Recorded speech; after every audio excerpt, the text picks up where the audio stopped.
तर या होत्या आतापर्यंतच्या महत्त्वाच्या हेडलाईन्स आणि बुलेटिनची सुरुवात करूयात आरोग्य क्षेत्रातल्या एका मोठ्या बातमीनं। आरोग्यमंत्री मनसुख मांडवीय यांनी आरोग्यमंत्री पदाचा कार्यभार स्वीकारल्याबरोबर देशवासियांना कोरोनाच्या संकट काळात एक मोठी खुशखबर दिली आहे। त्यांनी देशातल्या नागरिकांसाठी एक पॅकेज जाहीर केलंय। देशाला 23,000 कोटींचं हे हेल्थ पॅकेज जाहीर करण्यात आलंय। आरोग्यमंत्री मनसुख मांडवीय यांनी आज घेतलेल्या पहिल्या पत्रकार परिषदेमध्ये या हेल्थ पॅकेजची घोषणा केली आहे।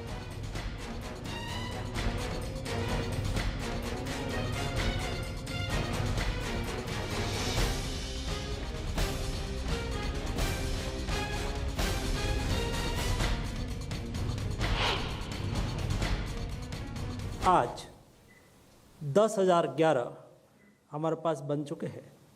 ऑक्सीजन सपोर्टेड बेड्स हमारे पास 50,000 ओनली थे, उसको बढ़ा के 4,17,396 आज के दिन में हो चुका है।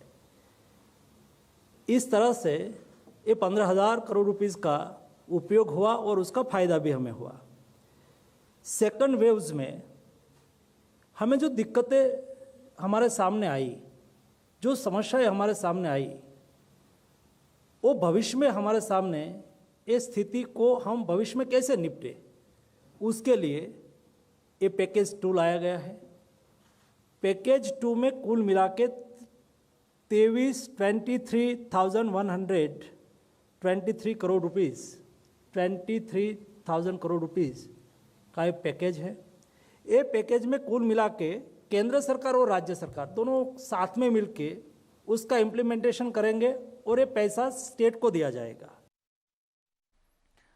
आणि यानंतरची बातमी आहे भाजपमधून राष्ट्रवादी काँग्रेसमध्ये गेलेले एकनाथ खडसे सध्या ईडीच्या कचाट्यात अडकलेत आणि गेल्या 7 तासांपासून एकनाथ खडसेंची ईडीच्या कार्यालयात कसून चौकशी सुरू आहे। भोसरीतलं जमीन घोटाळा प्रकरण त्यांना भोवण्याची शक्यता वर्तवली जाते। काल त्यांच्या जावयाला ईडीने अटक केली आणि त्यानंतर आज राष्ट्रवादी काँग्रेसचे नेते एकनाथ खडसे यांची गेल्या 7 तासांपासून ईडीकडून चौकशी सुरू आहे। सकाळी 11 वाजता खडसेंना चौकशीसाठी बोलवण्यात आलं आणि त्यानंतर चौकशी सुरू झाली। भोसरी जमीन गैरव्यवहार प्रकरणी त्यांची ही चौकशी केली जाते। पण एकनाथ खडसे यांनी स्पष्टपणे सांगितलं चौकशीला जाण्याच्या आधी की राजकीय हेतूपोटी चौकशीचा हा सगळा संशय त्यांनी व्यक्त केलेला आहे। जाणीवपूर्वक मला छळलं जातंय असा आरोप सुद्धा एकनाथ खडसेंनी केला। दरम्यान या प्रकरणी एकनाथ खडसेंवर आरोप करणाऱ्या तक्रारदार आणि या प्रकरणाचा गेल्या 5 वर्षांपासून पाठपुरावा करणाऱ्या हेमंत गवंडे यांनी काय नेमकं म्हटलंय जाणून घेऊयात। त्याच्यामध्ये पार्टी आहेत, खडसे साहेब आहेत, मंदाकिनी खडसे आहेत आणि हे चौधरी आहेत, असे 3 जण पार्टी आहेत। तर 3 जणांवरती हे बेसिकली होती केस। MIDCची जागा, MIDCच्या ताब्यातील जागा खरेदी केली होती। आजही तिथे फॅक्टरीज आहेत आणि ती जागा खरेदी केली, त्यामुळे त्यांना त्या खरेदी केल्यामुळेच बेसिकली ते हे उघडकीस आलं की स्वतः महसूल मंत्री असताना MIDCच्या मालकीची जागा त्यांनी खरेदी केली। दरम्यान तक्रारदाराचे वकील ॲडव्होकेट असीम सरोदे यांनी प्रथमदर्शनी या संपूर्ण प्रकरणात घोटाळा झाल्याचं दिसतंय असं म्हटलंय। त्यांची काय प्रतिक्रिया आहे जाणून घेऊयात। जी जमीन MIDCची होती ती मंत्रिपदाचा गैरवापर करून सरकार जमा करण्यात आली आणि त्यानंतर लँड रेव्हेन्यूच्या अंतर्गत ती जमीन घेऊन नंतर ती परत ओरिजिनल मालकांना परत द्यायची आहे असं कारण देण्यात आलं आणि याच्यासाठी सुद्धा मंत्रिपदावर असलेल्या एकनाथ खडसे यांनी आपल्या पदाचा दुरुपयोग केला आणि नंतर स्वतःच ती जमीन खरेदी केली। ती खरेदी करत असताना त्यांनी त्यांच्या जावई बायको यांचे अकाउंट्स वापरले। एकनाथ खडसे यांच्या भोवती ईडीचा फास आवळला जात असतानाच या संपूर्ण प्रकरणावर आता राजकारण सुद्धा तापायला सुरुवात झाली आहे। एकनाथ खडसेंनी राजकीय हेतूपोटी ही कारवाई होत असल्याचं सांगितलं। त्यावर भाजपने नेमकी काय प्रतिक्रिया दिली भाजपच्या नेत्यांनी ती सुद्धा ऐकूया आणि त्याचबरोबर राष्ट्रवादी काँग्रेसने मात्र एकनाथ खडसेंना क्लीन शीट दिली आहे। बघूयात राजकीय नेत्यांच्या या संदर्भातल्या नेमक्या काय प्रतिक्रिया। या संदर्भात ईडी जे काही बोलायचं आहे ते बोलेल। मी काही ईडीचा प्रवक्ता नाही। कायदा आपलं काम करत असतो. भारतीय जनता पक्षामध्ये अशा प्रकारे विंडिक्टिव्ह काम करण्याची कुठलीही प्रथा नाही. मला वाटतं त्यांची सीडी कुठे राहिले, हरवले मला माहीत नाही, परंतु शेवटी ती हुल मारण्याचा प्रयत्न मला वाटतं असावा. तर एवढ्यात जर सीडी त्यांच्याकडे असती तर खडसे साहेबांनी अजूनपर्यंत थांबण्याची त्यांच्यात मानसिकता स्वभाव नाहीये. आणि त्याच्यामुळे मला वाटतं शहला प्रतिशत देण्याच्या उद्देशानं त्या ठिकाणी अशा प्रकारचं वक्तव्य त्यांनी केलं असेल. या कारवाया ज्या पद्धतीनं सुरू आहेत, ईडीची कारवाई राजकीय या गोष्टीला मी त्याच्यावर जास्त भाष्य करणार नाही. त्याचं कारण काही पैलू असतात, परंतु राजकीय आकसापोटी कोणावरही कारवाई होऊ नये या मताची शिवसेना. भारतीय जनता पक्षाचा एकनाथ खडसे या ओबीसी नेत्यांच्यावरचा राग हा फार जुना आहे. त्यांना त्यांच्या पक्षातही त्यांनी वाढून दिलं नाही. ओबीसी नेतृत्वाला बाजूला करण्याचं काम त्यावेळी त्यांनी केलं. आज ते आमच्या पक्षात आले आहेत. आम्ही सन्मानानं त्यांना आमच्या पक्षात प्रवेश दिला. आज त्यांनी चिडून जाऊन आता एकनाथ खडसेंना अडचणीत आणण्याचं काम हे केंद्रीय एजन्सीचा वापर चुकीच्या पद्धतीने करून करण्यात येतोय. या सगळ्याबद्दल अधिक माहिती देण्यासाठी बोलण्यासाठी आता आपल्या सोबत सामाजिक कार्यकर्त्या अंजली दमनिया आहेत. अंजलीताई, स्वागत आहे तुमचं न्यूज 18 लोकमतमध्ये. खरं तर गेल्या 5 वर्षांपासून तुम्ही सातत्यानं लढताय की या संपूर्ण प्रकरणात जो घोटाळा झालाय तो घोटाळा समोर आणलेला आहे, पण त्याच्याबद्दल कारवाई व्हावी. खरं तर ही कारवाई होण्यासाठी आज ईडीची जी कारवाई होतीये त्याच्यासाठी सत्तांतर व्हावं लागलं आणि त्यानंतर आता कारवाई होतीये. पण होणाऱ्या कारवाईचं तुम्हाला समाधान आहे की शल्य आहे? कसं आहे, आपण त्या समाधानाकडे नंतर येऊया. पण आता याच्या आधी तुम्ही या ज्या राजकीय तुम्ही बाईट्स दाखवल्यात प्रत्येक पक्षाच्या, मला खरंच त्याची इतकी गंमत वाटत होती की हेच पक्ष कसे 1 मिनिटात बदलतात. म्हणजे जेव्हा सी समरी रिपोर्ट हा फाईल झाला एसीबी कडनं, जेव्हा भाजप सत्तेत होतं तेव्हा हेच सगळे जण म्हणजे राष्ट्रवादी, काँग्रेस सगळे टीका करत होते. आता हा भोसरी भूखंड प्रकरण बाहेर कोणी काढलेला? तो सुभाष देसाईंनी काढलेला. म्हणजे हे सगळं जेव्हा आपण बघतो आणि त्याच्यावर सगळ्यात सडेतोड टीका जर कोणी केली असेल तर याच सगळ्या मंडळींनी केली होती. आज ती भूमिका कम्प्लिटली बदलते. ऐकून गंमत वाटते. आणि तेच फडणवीस जे तेव्हा त्यांना क्लीन चिट देत होते, आज म्हणतात ईडी कारवाई करेल वगैरे वगैरे. सगळे राजकारणी म्हणजे एका माळेचे मणी असतात. त्यांना भ्रष्टाचाराशी काहीही घेणं देणं नसतं, चौकशांशी काही घेणं देणं नसतं. प्रत्येक गोष्टीत ना त्यांना राजकारण हेच करायचं असतं. तर आणि आज सकाळी जे खडसे म्हणाले त्यांचं एकच वाक्य मला पटतं की हे राजकीय प्रेरित आहे. हे याच्याशी या एका वाक्याशी मी सहमत आहे की ईडी म्हणा, सीबीआय म्हणा, याची जी चौकशी सेंटर कडनं केली जाते, म्हणजे कुठलाही पक्ष जो सत्तेत असतो तो त्यांच्या यंत्रणा ते वापरतात. आता महाराष्ट्र शासनाचं म्हटलं तर ते पोलीस आणि एसीबी वापरतात. सेंटरचं म्हटलं ते ईडी, NIA आणि सीबीआय वापरतात. तर हे आपण सगळीच जनता बघते, हसते, यांच्या भूमिका कशा बदलतात ते बघते.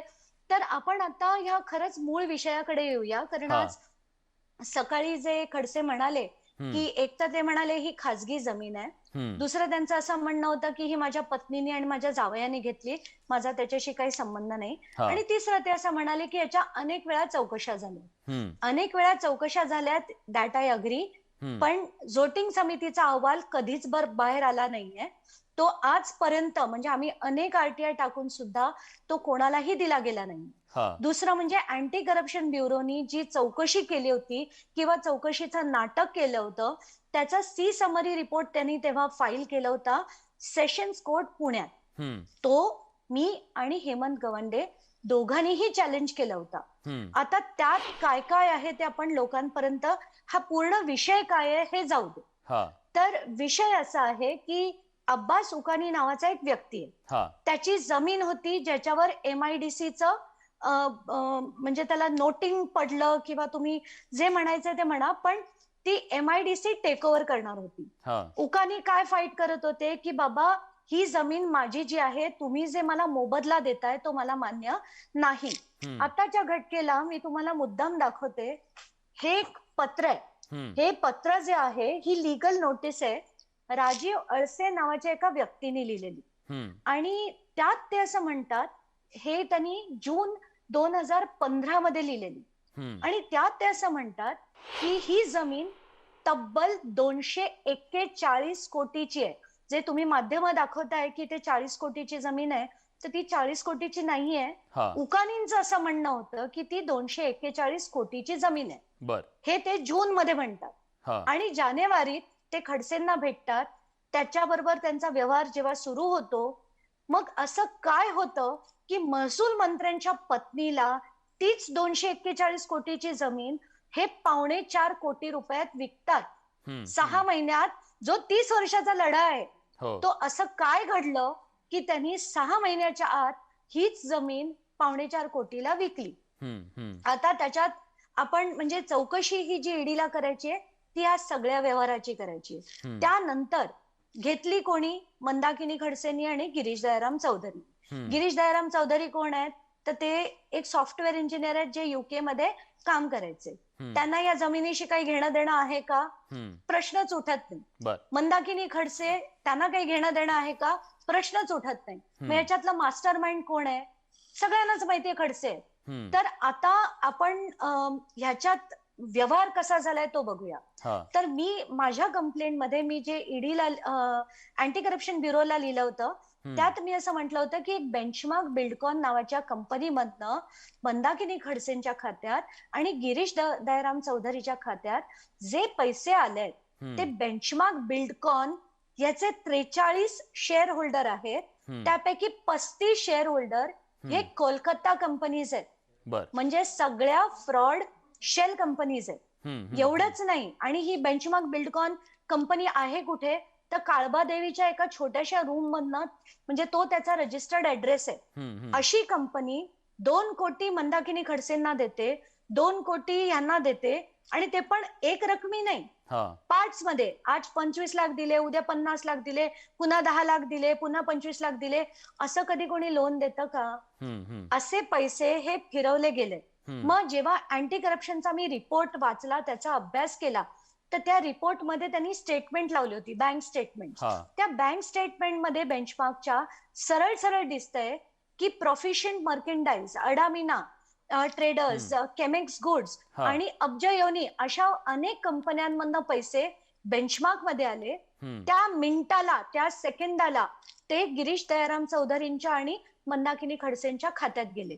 आता हे जे मी टेबल बनवून गिरीशचं वेगळं बनवलं आणि मंदाकिनीजींचं वेगळं बनवलं, ही दोन्ही टेबल मी सेशन्स कोर्टापुढे दिली आहेत की this is a clear cut case of money laundering. Non existing companies having no authorise share capital यांनी पैसे फिरवून एका कंपनीत आणणं आणि मग त्या कंपनीने त्या घटकेला त्यांच्या खात्यात देणं, this is a clear cut case of money laundering and nothing else. आता ईडी याची चौकशी करताय? ED exactly. तर आता जी चौकशी होतीये ती या सगळ्याची, म्हणजे अँटी करप्शन ब्युरोनी, तुम्ही केसेस दाबल्या कशा जातात बघा. आता अँटी करप्शन ब्युरोनी जो सी समरी रिपोर्ट फाईल केलाय, मी त्यात सी समरी रिपोर्ट मधले डिटेल्स बोलते. आणि मला एक सांगा की अब्जयोनी नावाची जी कंपनी आहे ती इथे मीरा रोडचा पत्ता होता. अँटी करप्शन ब्युरोला काही प्रॉब्लेम होता का मीरा रोडच्या पत्त्यावर जाऊन चेक करायला की बाबा ही कंपनी आहे की नाही, अस्तित्वात आहे की नाही? ते पूजेचं सामान विकण्याचं एक दुकान आहे. अशा या छोट्याशा पूजेच्या सामान विकण्याच्या दुकानाने पैसे बेंचमार्क मध्ये दिले, आणि किती? जवळजवळ 3 कोटी रुपये. आणि ते पैसे जर यांच्या खात्यात येत असतील आणि अँटी करप्शन ब्युरो जर यांना क्लीन चिट देत असेल, आणि तेव्हा फडणवीस म्हणत असतील की नाही त्यांनी क्लीन चिट दिली, आज त्यांना त्याच्यावर शंका वाटते, आणि त्याच्यावर जेव्हा काँग्रेस आणि राष्ट्रवादींनी आकांड तांडव केलं होता, आज ते म्हणतात हा राजकीय द्वेष आहे, दुसरं काही नाही. म्हणजे मी येतो तुमच्याकडे, अंजलीताई येतो. गमतीशीर हा सगळा भाग नक्कीच आहे. सर्वसामान्य जनतेला हे आता कळायला लागलेलं आहे. तुषार रुपनवर आपले प्रतिनिधी आता आपल्यासोबत आहे. तुषार, कधीपर्यंत खडसे बाहेर येतील? काय हालचाली सुरू झाल्यात असं दिसतंय तिकडे? काय अपडेट्स काय सध्या विलास, आपण जर पाहिलं असेल तर गेल्या 7 वाजेपासून म्हणजे 7 तासांपासून एकनाथ खडसे यांची ईडी कार्यालयामध्ये चौकशी सुरू आहे आणि एकनाथ खडसे कधीही ईडी कार्यालयाबाहेर पडू शकतात अशी आपल्याला ईडी कार्यालयाच्या बाहेरची परिस्थिती पाहायला मिळते. आपण जर पाहिलं असेल तर ईडी कार्यालयाच्या बाहेर आपण जर पाहत असाल तर एकनाथ खडसे जर बाहेर पडल्यावरती कुठलीही या ठिकाणी गैरसोय होऊ नये म्हणून पोलिसांच्या 2 फळींमध्ये आपल्याला पोलीस तैनात असल्याचं पाहायला मिळतात. 15 ते 20 पोलीस आपल्याला ईडी कार्यालयाच्या बाहेर तैनात करण्यात आलेले आहेत आणि त्यांच्या बाहेर संपूर्ण मीडियाचा गराडा असल्याचं पाहायला मिळतं आहे. सकाळी 11 वाजेपासून जर आपण पाहिलं असेल तर गेल्या 8 तासांपासून एकनाथ खडसेंची मॅरेथॉन अशी चौकशी सुरू आहे. कारण की एकनाथ खडसेंना हा 3रा समन्स बजावण्यात आलेला आहे. जेव्हा पहिला समन्स बजावण्यात आला तेव्हा एकनाथ खडसेंनी दांडी मारली होती. दुसऱ्या समन्सला एकनाथ खडसेंची सुरुवातीला 8 तास चौकशी झाली होती. मात्र 3ऱ्या समन्स नंतर एकनाथ खडसेंचं नेमकं काय होणार अशी राजकीय वर्तुळामध्ये चर्चा सुरू होती. स्वतः एकनाथ खडसेंनी या संदर्भामध्ये ट्विट केलं होतं की मी आज सकाळी या संदर्भातली पत्रकार परिषद घेऊन एक मोठा गौप्यस्फोट करणार आहे. मात्र त्यांनी कोणतीही पत्रकार परिषद घेतली नाही आहे. आरोग्याचं कारण सांगून त्यांनी ही प्रेस रद्द केल्याचं सांगितलं. मात्र माध्यमांशी सकाळी ईडीला जाण्यापूर्वी त्यांनी संवाद साधला आणि त्यांनी म्हटलेलं आहे की मला या सर्व कारवाईमागे एक राजकीय वास येत असल्याचं त्यांनी म्हटलेलं आहे. त्यामुळे आज नेमकं या कारवाईमध्ये काय आढळतं ते पाहणं महत्त्वाचं ठरणार आहे. कारण की 24 तासांपूर्वीच एकनाथ खडसे यांचे जावई गिरीश चौधरी यांनी ईडीने त्यांना ताब्यात घेतलं. त्यानंतर त्यांना अटकसुद्धा केलेलं आहे. आज एकनाथ खडसेंना नेमकं ईडीने काय विचारलं, त्यांनी कशा प्रकारे सहकार्य केले ते पाहणं महत्त्वाचं ठरणार आहे. कारण की विलास यापूर्वीच एकनाथ खडसेंनी वारंवार सांगितलेलं आहे की जेव्हा मला ईडी तपासासाठी बोलवेल तेव्हा मी सहकार्य करणार आहे. मात्र 23 ऑक्टोबर 2020ला जेव्हा एकनाथ खडसेंचा राष्ट्रवादी पक्षप्रवेश झाला होता आणि त्यानंतर त्यांनी एक विधान केलं होतं आणि ते विधान राजकीय वर्तुळामध्ये अत्यंत चर्चित असं विधान होतं. जर तुम्ही माझ्या मागे ईडी लावली तर मी माझी सीडी बाहेर काढेल. मात्र 9 महिन्यांपासून एकनाथ खडसेंनी कोणतीही सीडी बाहेर काढली नाही आहे. त्याचप्रमाणे आज तो जे गौप्यस्फोट करणार होते की मी आज एक मोठा गौप्यस्फोट करतो तो देखील गौप्यस्फोट त्यांनी केलेला नाही आहे. त्यामुळे आज त्यांच्या नेमक्या चौकशीमध्ये ईडीला काय हाती लागलं ते पाहणं महत्त्वाचं ठरणार आहे. कारण की भोसरी MIDC प्रकरणाची फक्त ईडीने नाही तर वेगवेगळ्या 5 तपास यंत्रणांनी चौकशी केली, तपास केला होता. त्या संदर्भातली चौकशी केली होती. त्यामध्ये आपण अँटी करप्शन पाहत असाल, त्यानंतर इन्कम टॅक्स आहे, बंड गार्डन पोलीस आहे, त्याचप्रमाणे झोटिंग समितीने देखील या संदर्भातला तपास केला होता. आणि आता जी 5वी चौकशी समिती आहे, 5वी चौकशी यंत्रणा आहे ती अर्थात ईडीने यापूर्वी देखील एकनाथ खडसेंची चौकशी केली. त्याचप्रमाणे त्यांच्या मुलीची देखील चौकशी करण्यात आली होती. मात्र पुन्हा तब्बल 7 तासांपासून जास्त काळ ईडी चौकशी करताय. आता या चौकशीतून नेमकं काय ईडीच्या हाती लागलं हे खडसे बाहेर आल्यानंतर कळेल. खडसे बाहेर आल्यानंतर काय बोलतात याकडे सुद्धा सगळ्या महाराष्ट्राच्या नजरा लागलेल्या आहेत. पण याबद्दल तपशीलवार माहिती देण्यासाठी अंजली ताई आपल्या सोबत होत्या. धन्यवाद ताई, तुम्ही न्यूज 18 लोकमतला ही सविस्तर प्रतिक्रिया दिली त्याबद्दल. तुषार, तुम्ही सोबत राहाच, कारण खडसे जेव्हा बाहेर येतील तेव्हा ते नेमकं काय बोलतात हे पाहणं महत्त्वाचं आहे. आपली नजर असणार आहे. एक छोटासा ब्रेक घेतोय, कुठे जाऊ नका, पहा फक्त न्यूज 18 लोकमत.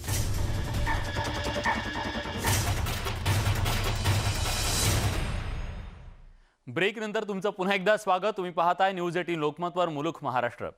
काल मोदी मंत्रिमंडळाचा विस्तार झाला. त्यात महाराष्ट्रातल्या 4 मंत्र्यांचा समावेश झाला.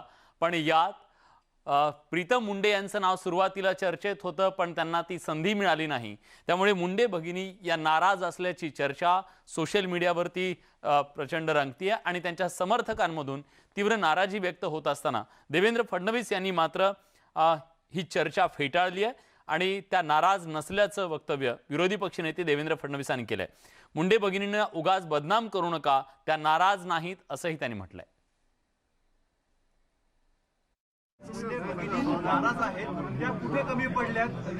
असं तुम्हाला कोणी सांगितलं त्या नाराज आहेत?